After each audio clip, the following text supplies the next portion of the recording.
How to treat curly top virus in tomatoes. There's nothing better than the delicious taste and satisfaction of homegrown tomatoes. So it can be really upsetting if you notice that your plants seem to be struggling to thrive. If your tomato plants stop growing and the leaves start to look curly and thick, it could be a sign that they're infected with curly top virus. It's a disease spread by insects called leafhoppers, and it usually means your tomato plant is toast. But there are a few things you can do to eradicate the virus and prevent it from taking hold in your garden. Method 1. Controlling the spread. 1. Look for curling, thickened, leathery leaves on the tomato plants. Identify curly top virus on your tomatoes by checking for symptoms of infected plant leaves. Contaminated leaves may look dwarfed, crinkled, rolled inward, or cupped upward. Look for a thick, almost leathery texture on the leaves as well. 1. In some varieties of the virus, the veins on the underside of leaves may turn purple. Young and small tomato plants may turn yellow. 2. Remove any infected plants as soon as they show symptoms. Grasp the plant at the base of the stem and pull it straight out of the ground. Discard the plant in the garbage so the virus still can't potentially spread to other plants. 2.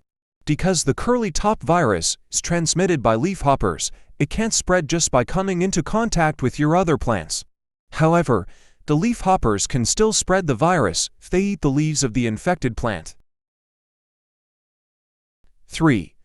Pull up any weeds growing around the infected plants.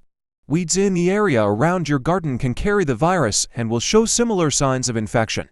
Remove the weeds by pulling them straight out of the ground to keep the virus from spreading to your tomato plants. The best way to help stop the spread of the curly top virus is to remove the infected plants and weeds.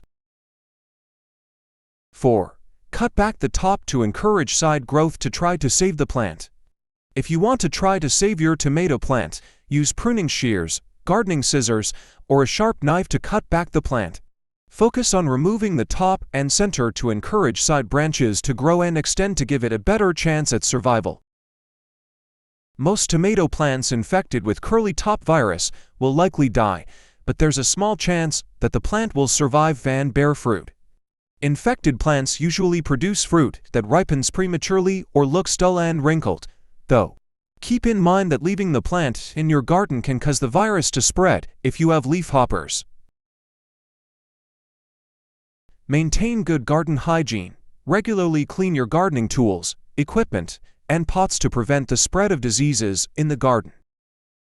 Taking these preventive measures can help reduce the risk of curly top virus in your tomato plants.